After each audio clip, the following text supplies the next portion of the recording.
Сәлеметсіңдер ме?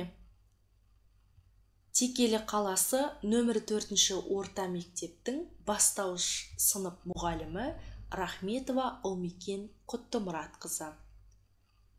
9 сәуір 4-ші сабақ. Бөлім атауы мектеп асханасы. Тақырыбы жуан және жіңішке дауысты дыбыстар. 1-ші сынып.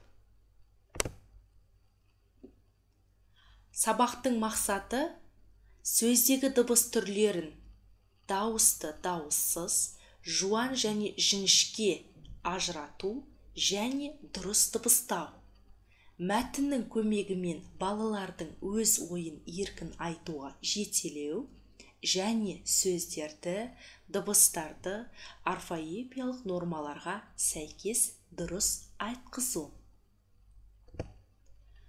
Ал балалар, сабағымызды бастамас бұрын мына бейне материалды мұқият тыңдап, дауысты дыбыстарды еске түсіріп алайық.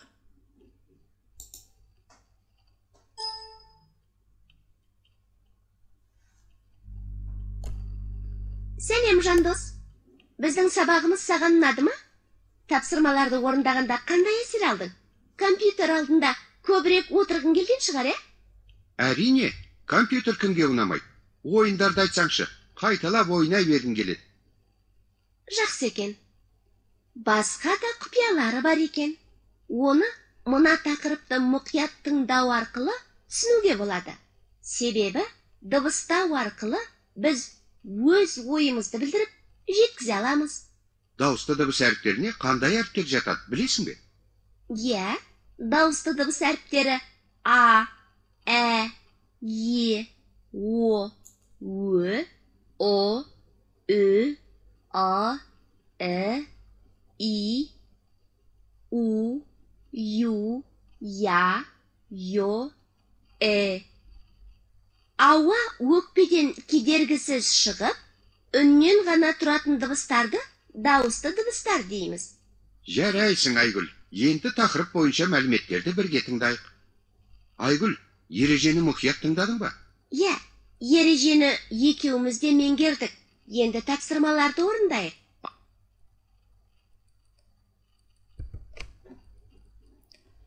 Жақсы. Біз жаңа ғана сендермен дауысты дыбыстардың түрлерін еске түсіріп алдық.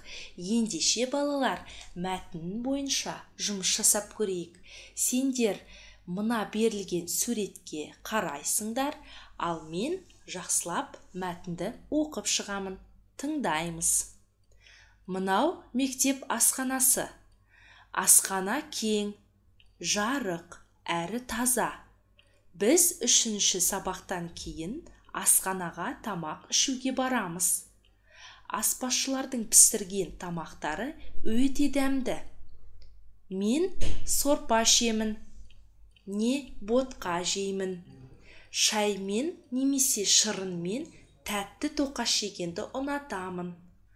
Тамақ ішер алдында қолымызды жуып, бір-бірімізге ас болсын дейміз. Балалар, сендерге мәтін түсінікті ме? Ал осы мәтін бойынша өз ойымызды бөлісіп көрейік. Асханаға кірерде не істеу керек? Иә, дұрыс айтасыңдар. Асханаға кірерде міндетті түрде қолымызды жуу керек. Ол тазалықтың бірінші белгісі. Жақсы. 2-ші сұрақ. Түскі асқа қандай тағам аласың? Ботқа немесе тәтті тоқаш аламын. Иә, дұрыс таптыңдар балалар. Келесі балалар, мәтіннің 1-ші сөйлеміндегі сөздерден дауысты дыбыстарды тауып көрейік. Олардың жуан немесе жіңішке екенін айтайық. Мынау мектеп асханасы. Мынау Ы және А. Қандай дыбыстар балалар? Дұрыс, дауысты дыбыстар. жуан. Дұрыс айттыңдар. Балалар, мектеп. Жіңішке және дауысты. Өте дұрыс. Келесі сөз асханасы. Дауысты және жуан дыбыстар. Жарайсыңдар балалар. Сендер дауысты дыбыстың түрлерін тез-ақ меңгеріп алдыңдар. Біздің дескриптор сурет бойынша өз ойларын толық жеткізе алдық деп айта аламын. Сөздердегі дауысты дыбыстарды ажырата білдік. Жарайсыңдар балалар. Ал ендеше дәптермен жұмыс. 3-ші жаттығу сөйлемдерді оқып, қатесін түзеп жазайық. Балалар шөп жеді. Сиыр асханаға барды. Мысық тамақ ішіп болып рахмет деді. Күшік тәтті тоқаш алды. Балалар, осы жерде, сөйлемдерде қай жерде қате бар? Балалар шөп жемейді ғой. Дұрыс айтасыңдар. Шөпті сиыр жейді. Сиыр асханаға барды дейді. Қалай ойлайсыңдар, сиыр асханаға бару мүмкін бе? Жоқ. Сиыр асханаға бармайды. Келесі, мысық тамақ ішіп болып рахмет деді. Балалар, мысық сөйлеуші ме еді? Дұрыс таптыңдар. Мысық сөйлей алмайды. Күшік тәтті тоқаш алды. Балалар, күшік тәтті тоқаш алу мүмкін бе? Жоқ.